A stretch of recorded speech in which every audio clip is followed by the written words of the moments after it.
Well, today ended up being a day. Um, Hi, everybody. Matt Gurney here, Jen Gerson here. It's the Lines video and podcast. And Jen, in the last couple of hours, the other shoe dropped, so to speak. We'd been waiting on this one all week. You and I talked about this a couple days ago. We had a pretty Yeah, good we've been kind sense. of reluctant to publish anything because we Yeah, were waiting for this particular week to hit.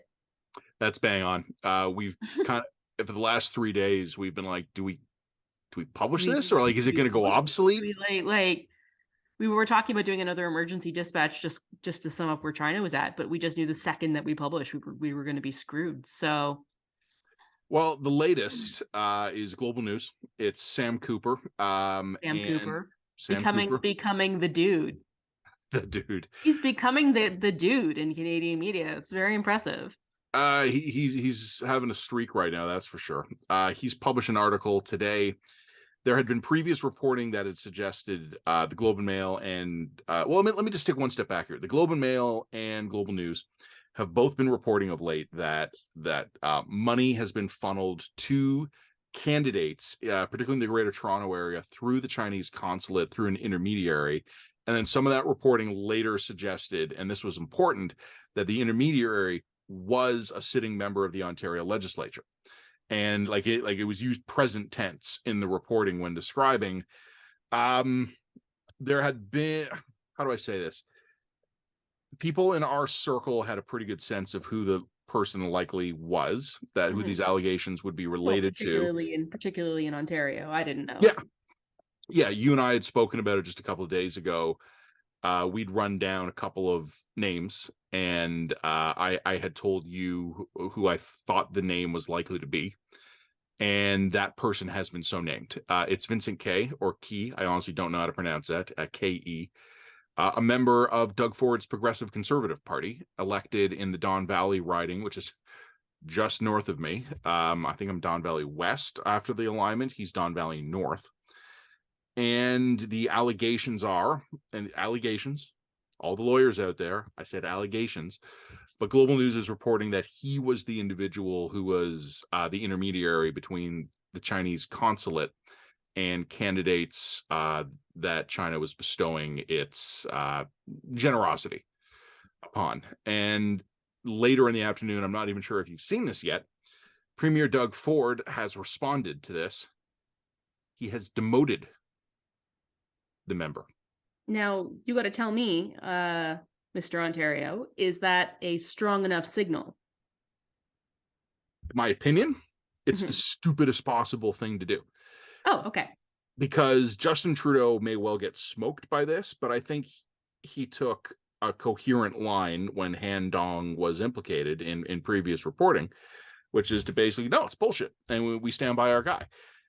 Premier Ford has responded as if there's something, but it's just demoting into a different role.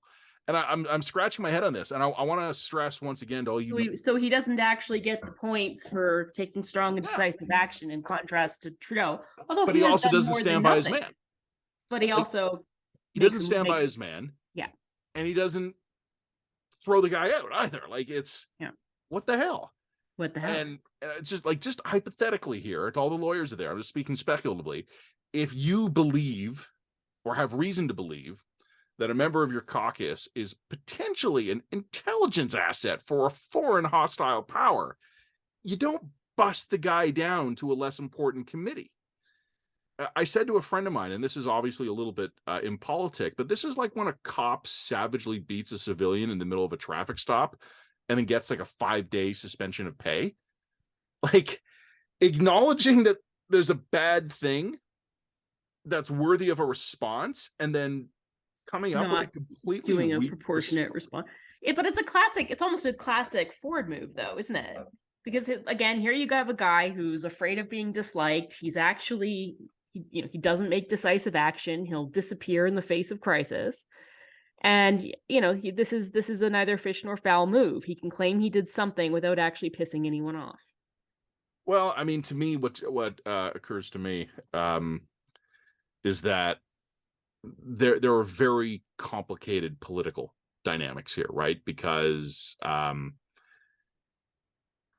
there are going to be members of the Chinese community, particularly the Greater Toronto and Greater Vancouver areas, who are 100% the target of this kind of influence. And I know this often sounds just a little bit like we're covering butts, but I want to say this very honestly. Like you and I have both spoken with representatives of the Persian diaspora in Canada. You and I are not the target of Iranian political interference. Iranian Canadians are. Right. And in much the same way, you and I are not the target of Chinese electoral interference or political interference. Chinese Canadians are, because the family back home is where the leverage comes from. Yeah, I know, but this is also why I find trying to castigate all of these stories and all of this criticism as racist to be so incredibly offensive. Because the people who are actually being targeted, and targeted with things like secret police stations and intimidation of family back home, being shaken up for donations, that kind of stuff, are Chinese Canadians. So like they're the victims of these sorts of campaigns. It's not the white people covering on this who are actually the victims of these campaigns. It's a lot of Chinese Canadians who get victimized by this. So, I find the sort of unthinking, this is all just racism stuff, to be so offensive on that front. I don't know if you saw this.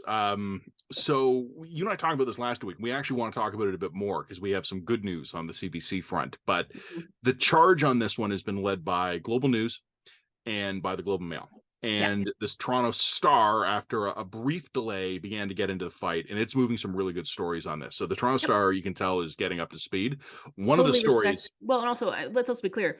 I think that Fife, Chase, and Cooper had massive leads on all of this as well. So if you're the Toronto Star and you're putting a reporter on this 3 weeks ago, you got some catching up to do, which is fine. Like that's sometimes that's just how the dice gets rolled, right? And it's hard to do, particularly when you're generating when you're trying to respond to anonymous sources, right? You got to try and figure, like, you got to start a really difficult process. And but one of the things, like, Cooper also wrote a book about this. So what we're seeing here is actually the fruit of probably years of reporting and source cultivation on his part, right? Yeah, what the Star, I think, has done very effectively is they've begun kind of doing knocking off some of the peripheral stories. Yeah. And one of the peripheral stories they did really well, did a great job of it, was when the Prime Minister had said, hey, this is anti-Asian racism. The Star very quickly spoke with representatives of the Chinese Canadian diaspora. Yeah. And they were like, no, we're the victims of this. We're the targets of this. Like, there are Canadian citizens today, either born in China or perhaps second generation here, who right now cannot count on the protection of Canadian state security apparatuses because we don't want to be accused of being racist. And that's a problem because we're selling out our own people. So that's my view on this. But look, it's complicated. So Doug Ford, I would imagine, is trying to figure out what to do here. I'm going to suggest that demoting the gentleman will not hold. And I'm going to tell you that I truly believe, let's leave it at that. I sincerely believe that Doug Ford had more than enough notice to come up with a better plan than this. I don't think this is a surprise reflexive move. I think he had time to think about it, and this is what he came up with, and that's dumb. The theory that Ke is too crucial to the party as a fundraiser, as a contact? I mean, why keep him around then? In my opinion, if again, I can't substantiate the allegations, but I believe he would be political. It would be politically possible to sacrifice him. You could also do it in a very responsible way, which is to go, hey, look, very serious allegations have been raised. We have asked the member to sit as an independent for a time being while we conduct a full investigation. Like, you don't have to crucify the guy. Yeah.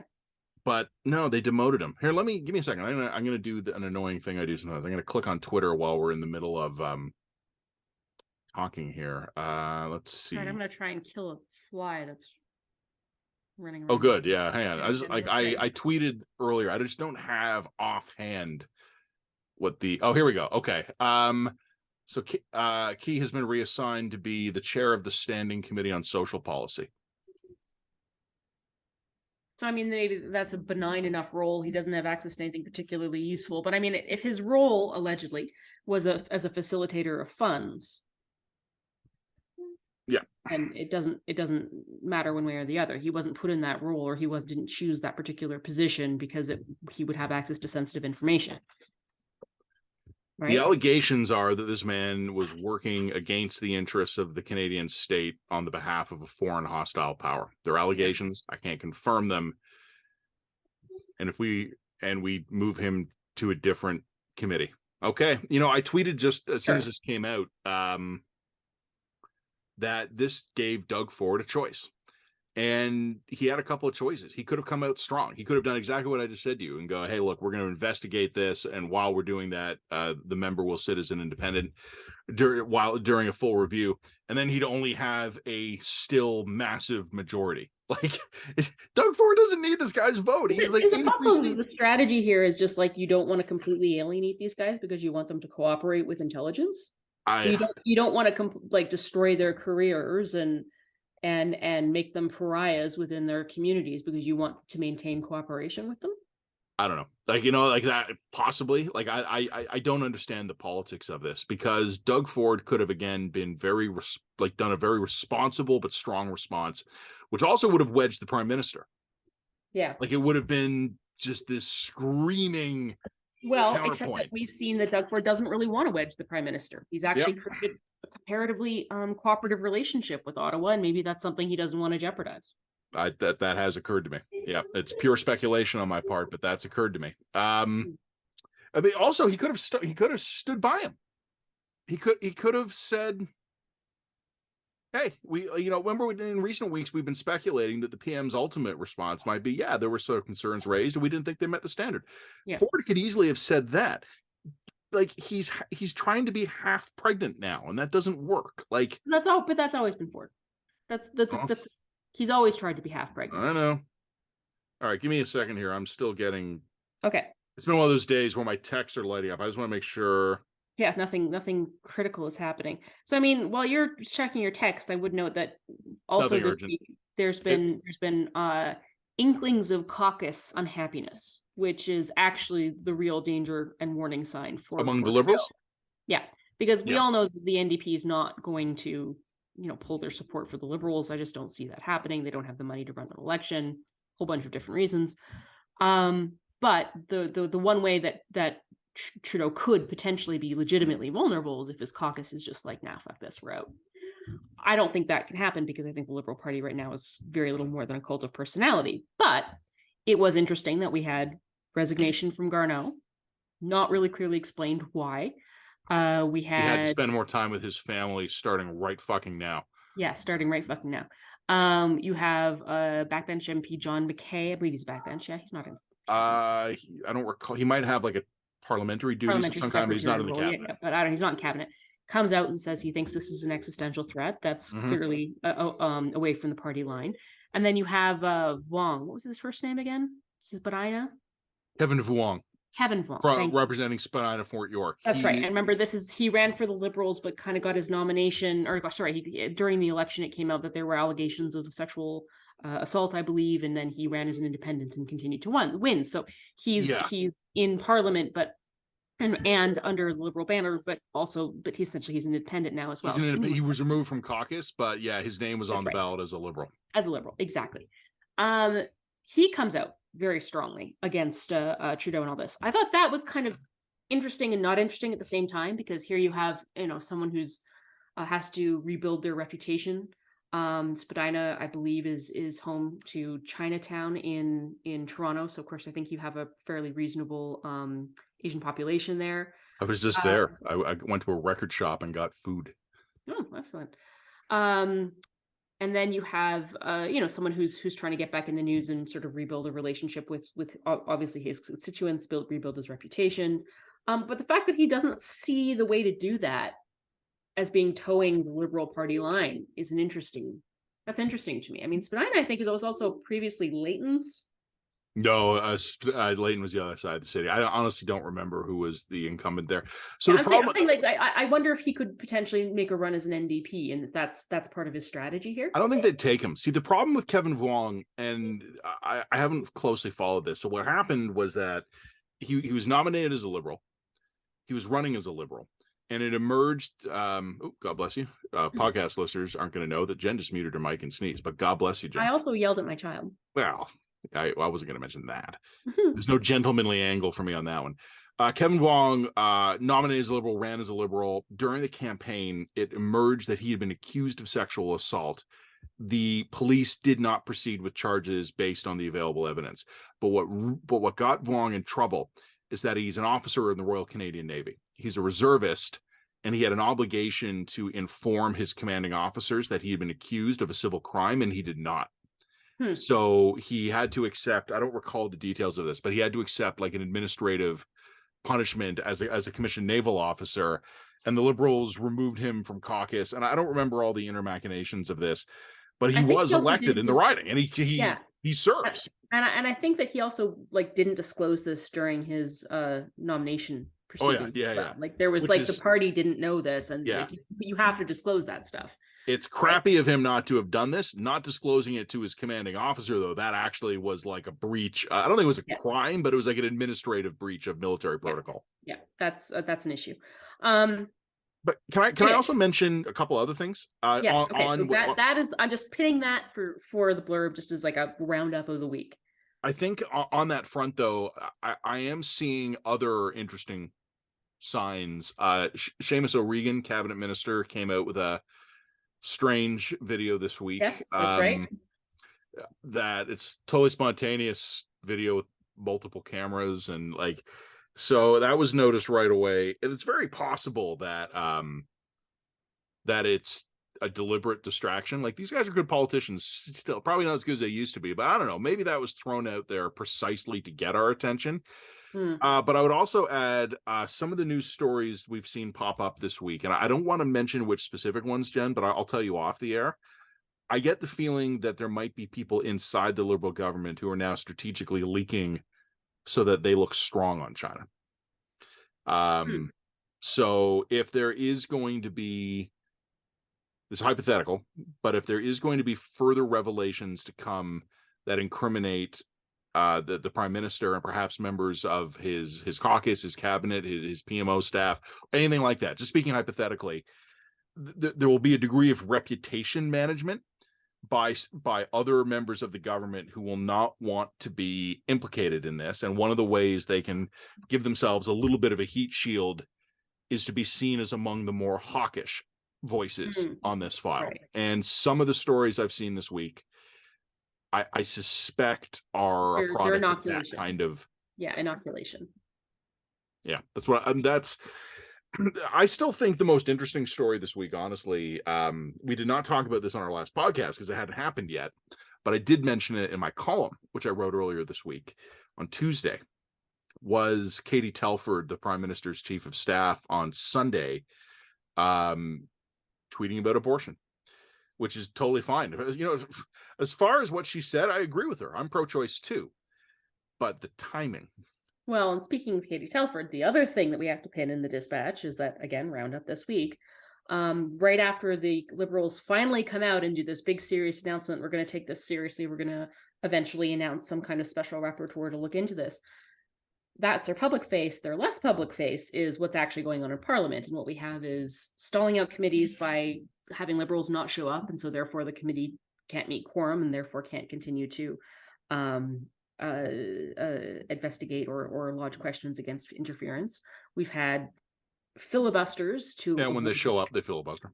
They filibuster, particularly a filibuster to try to put off a vote about forcing Trudeau's chief of staff, Katie Telford, to testify at committee about this. And then there was what's the other thing that literally just slipped my mind? Anyway, there's just been a lot of stalling and delay tactics and then there's now rumors floating around, one that Michelle Brown-Poole-Garner tweeted about actually, that it was entirely possible that the Trudeau Liberals were planning on proroguing Parliament in order to essentially, not officially, but it would have the effect of officially stalling out any further investigation on this file, which just would indicate if they did that there must be something so bloody explosive there that to prorogue Parliament and to go the full Harper route, seriously, Harper got incredible before. They did it in 2020.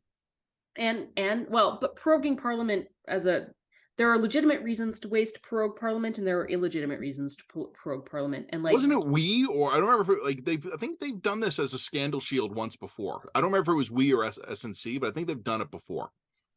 yeah, you might be right, but I mean, it was a relatively short proroguement. Whereas, like, it's a different thing when you're proroguing Parliament for X number of whatevers in order to basically stall out a committee.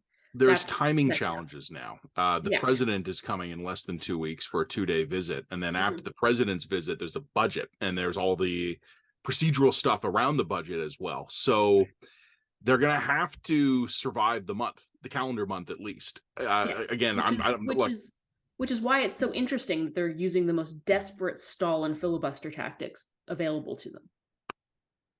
I never pretend to be a procedural nerd. Like I have procedural nerds I trust and I ask these questions of. So I don't know the intricacies of the soonest the government could prorogue Parliament, but you've got the president coming, and then you got a budget you got to get passed. So this is going to take weeks. They're going to have to survive this. And if you're going to prorogue Parliament, you need to make sure that that budget buys you as much time as possible. You need to load as much spending into that approved budget to keep the government functioning as long as potentially as long as you possibly could.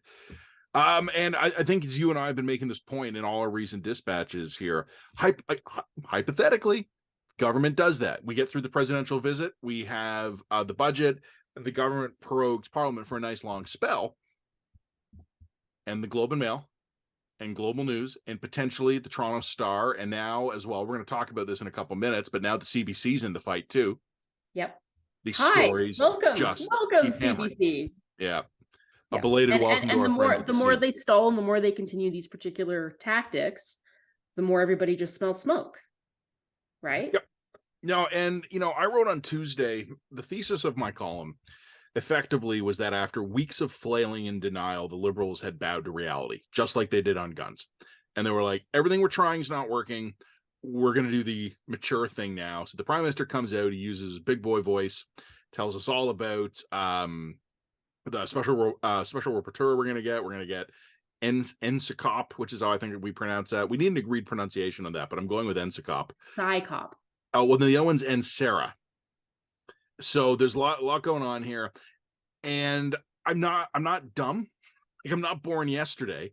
And I'm like, okay, so the Prime Minister is now establishing his lines of defense, right? He's kind of gone, okay, this is not going to go away.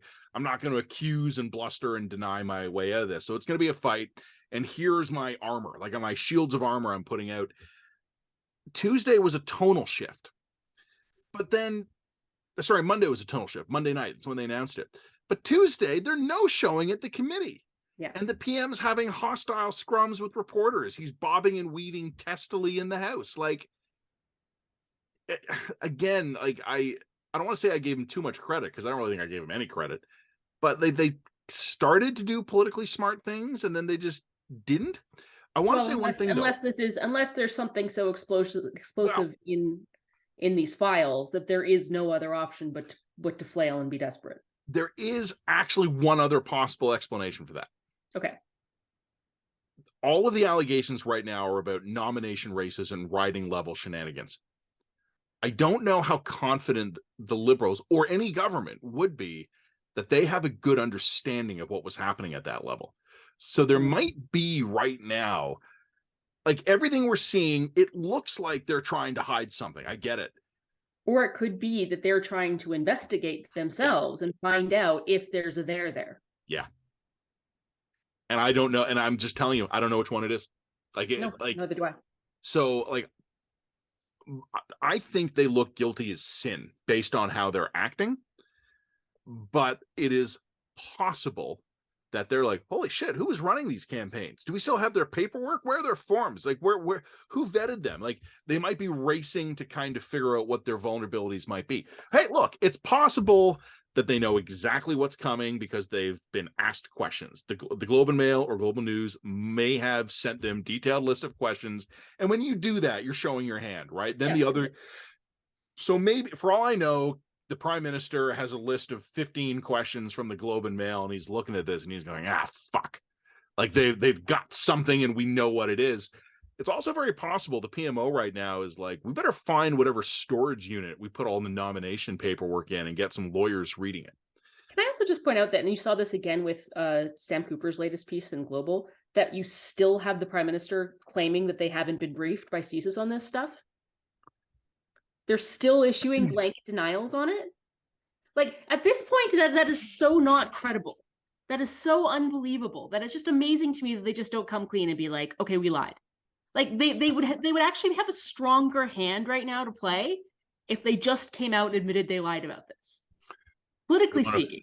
They went Jack Nicholson and A Few Good Men. You're goddamn right, I did. That movie. Yeah, and they could just come out and be like, hey, you know what? When you asked us about this last fall, we were concerned about creating more bilateral tension with China, and we didn't want to cause a big stir. So I said that I hadn't been briefed because I didn't want to make an issue of it. That's it. And yes, I lied. And like, you know what I mean? Like, they would just have a stronger position right now if they admitted the previous lie. But instead, you still have them quadrupling down on a totally untenable position that is obviously cannot be true. I mean, the only thing that makes any sense to me is that the ultimate climb down is going to be, like I said before, it's going to be a Clinton, something right out of the Lewinsky era of the Bill Clinton presidency, which is, well, yeah, I mean. But I don't think even that, because when his national security advisor testifies at committee that, yes, I briefed him. Like, they experienced it differently. Anyway, look. So there's that happening. Do we want to talk about the fact that the CBC seems to have taken our heartfelt beating, our well-intentioned heartfelt beating last week to heart? Look, the last couple of weeks we've been noting that the Globe and Mail and Global News were way out ahead of this. My God, I wish we could afford a reporter. Yes, we'll get there. We're gonna have to hire a reporter. We're just there. Yeah, I think we can't continue to be Canada's assignment editors from outside the newsroom. I think we've actually developed something of a knack for it. I mean, we could be that. But yeah, we can still be that. So we had noted in recent weeks that the Toronto Star was slow, but then got into it. They were behind, but then they got traction, and now they're go. The one that by last week on our dispatch that was still weird. The absence was notable, and it was the CBC. They were covering the story on TV and radio. They were talking about the latest developments. I don't watch a lot of TV news just because it doesn't suit my personal schedule, but I have put on CBC News Network. It is getting appropriate coverage. It's being talked about. It's being talked about prominently. In my car, hopping around the dials, listening to Radio 1, same deal. They are talking about it. So good for them. But what we had noticed is that the CBC's crop of reporters had not generated written content on cbc.ca/news, which is their digital home. This week they did. And also, yes, it was discussed on Newsnet. Newsnet's a bit of a different beast within the CBC. And yes, especially in some radio markets, it was being talked about. But it was pretty clear that even in a lot of the radio stuff, it was consciously or otherwise, it was not leading the newscast. It was not the focus of discussion in any of their sort of national talkie programs. And it really consistently wasn't leading the news broadcast, it was my perception. Now, of course, I can't listen to all markets and all CBC markets 24 hours a day. That's not possible. But that was my sense that there was a lot more chatter or a lot more talk about it that week. How, TikTok shouldn't be on government phones than Chinese interference in the election, which was crazy to me. Last week when we were podcasting, I went to cbcnews.ca and I just told you what the top stories were. Let's take a look at this. Yeah, let's see where they are this week. Top week. Story is a package over WestJet taking over Sunwing. Okay, that's a major business story. Yep. Stories 2, former Special Security Committee member calls Conservatives' description of the group BS. So that's related to this. It's tangential, but fine. Liberal government promises to tighten bail access as crime surges. 4 Moose Jaw Warrior players suspended for season. Coach and GM for 5 games after off-ice incident, says WHL. Ukraine war coverage. How the Now, humble cabbage got this PI woman a shout out in the New York Times. Oh, It's cool. BMO agrees to buy Air Miles loyalty program. Oscar preview for the weekend. Supreme Court Justice Russell Brown alleges physical attack behind absence from top court. Soaring food prices mean plenty are of we jobs. still not? Jesus Christ. I guess, so let's give partial credit. The CBC did report this week on the existence of 2 of the so-called police stations that China is allegedly operating on our territory, these in Montreal. So that's meaningful reporting. That is advancing the narrative. It's also years old. I don't know if we had known about these Montreal ones. No, we did. I know. Maybe we didn't know about the Montreal ones. We knew there were tons in BC, for example, that got shut down. Yes, in Toronto. And Toronto. So hats off to them for that. Well, you know what? Let's be fair. I mean, let's go. I'm gonna go. So global news. I'm betting you right now. Top story will be. Oh, it'll be Cooper's. Actually, the top story is WestJet. The WestJet, that's a pretty big news story. In the same way that last week the Nordstrom thing was a pretty big news story. The Cooper story is right next to it, though. It's in spot 2. Let's check out CTV News. So here, this is all the TV and radio networks. No, CTV News actually does not have anything about interference high up right now. It's Supreme Court. It is I can kind of understand CTV. So I think that, for example, they've got major resource constraints that the CBC doesn't have. That, and also because CTV and Global are such close competitors, I can understand there being a little bit more of a reluctance to straight match a story. You know, like I can kind of understand. I don't think the CTV's underplayed this story in any way. I just don't think that they have the resources to cover it seriously. I'm just taking a peek now. I'm just scrolling through kind of the stack. They don't have a ton. And now, so no prominent coverage on ctvnews.ca. Give me 1 second, Jen. I'm going to just do a quick run through the newspapers. China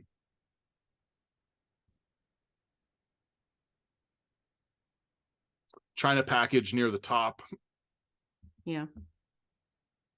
Stuff on domestic Chinese politics, but links there. Yep. National Post has it as lead item. No surprise there. See what the Star has lead item.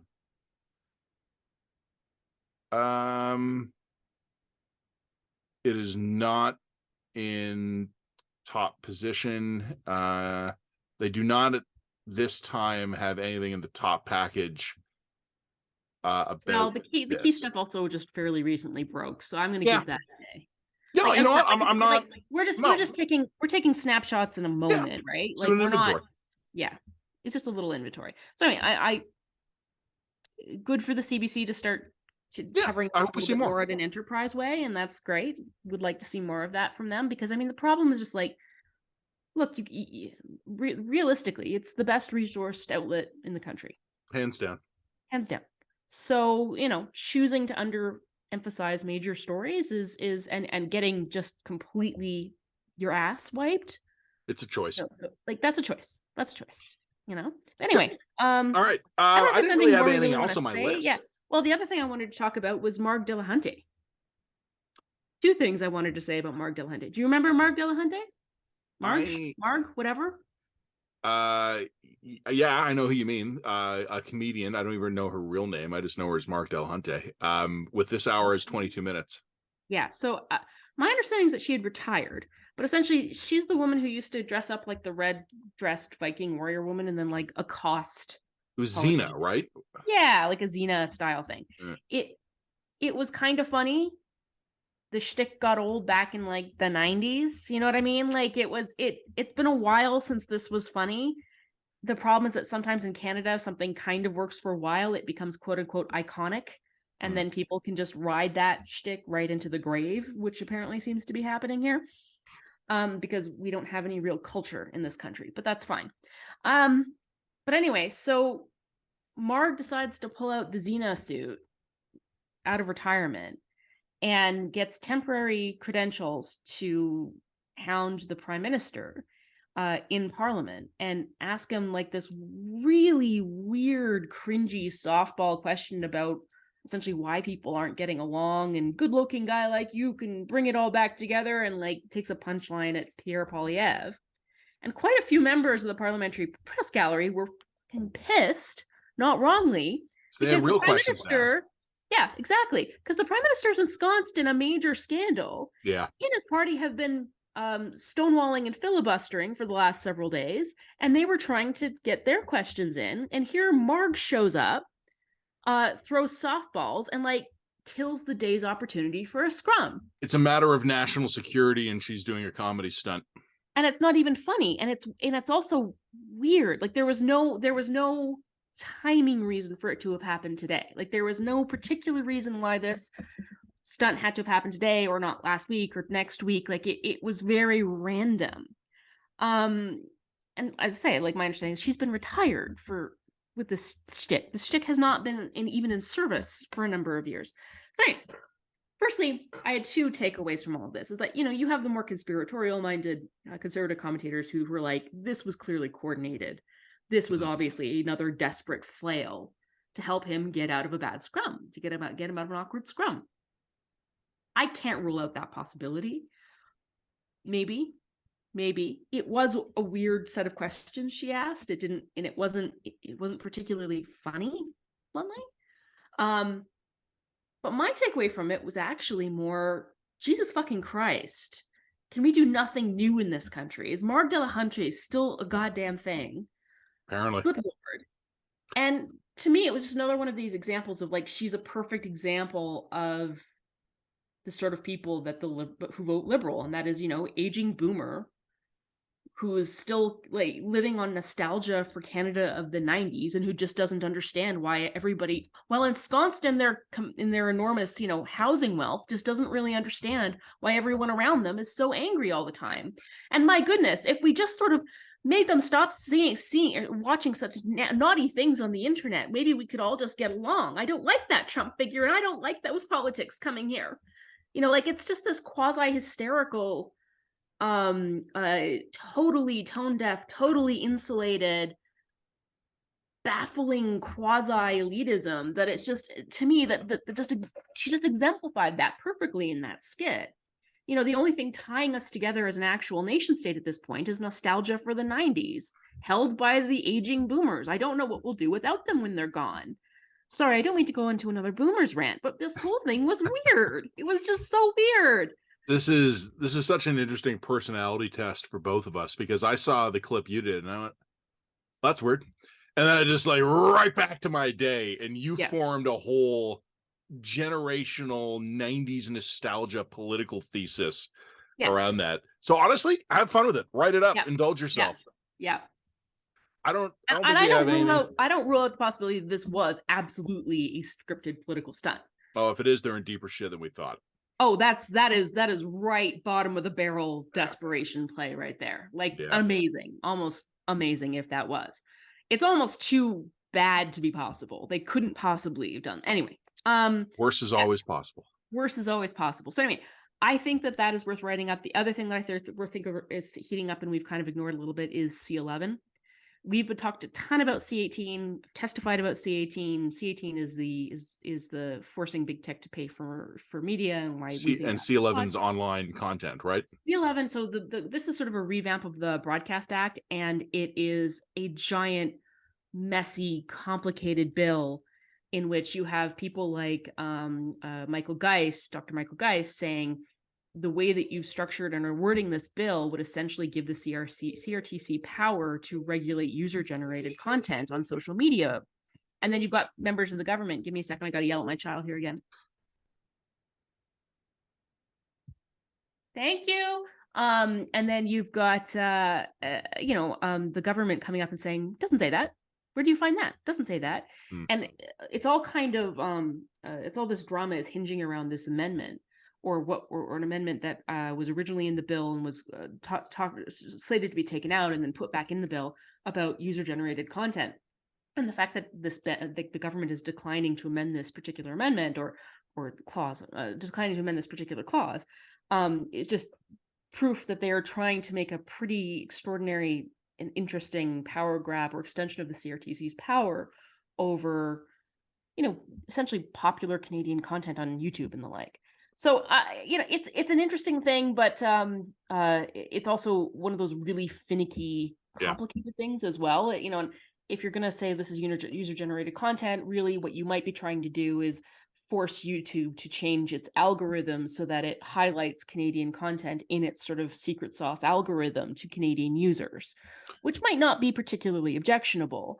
Or, you might be extending the CRTC power to make, say someone like Jordan Peterson subject to CRTC Broadcast Act regulations, which is fucked, and would be a massive and overbroad grasp of government power, and frankly not something that they're even particularly equipped to do. But it all just depends on kind of how you're reading these amendments, and it's so poorly worded. The whole Broadcast Act, frankly, is almost impossible to wrap your head around.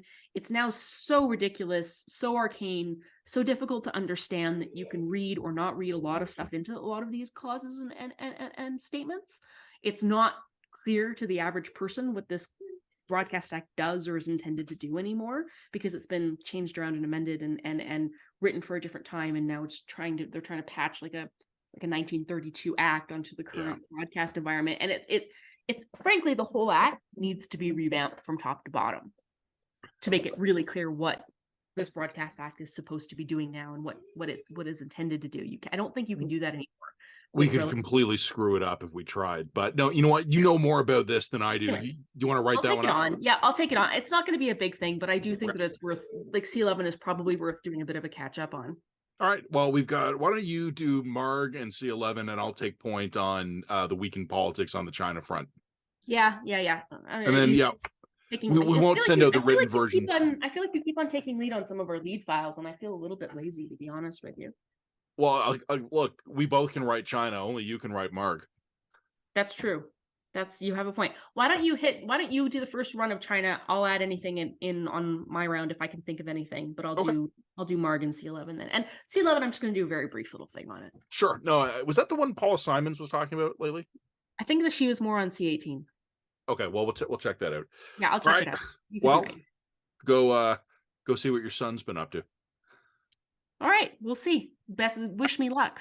Vaya con Dios. All right. Thanks, everybody. And obviously, God only knows what will happen between the time I hit stop recording and tomorrow. Will collapse. If the government collapses, we'll update. We'll flag this. We'll flag this as my official prediction, and I'll look like a genius. It'll be great. Sounds like fun. Thanks, everybody. Take care.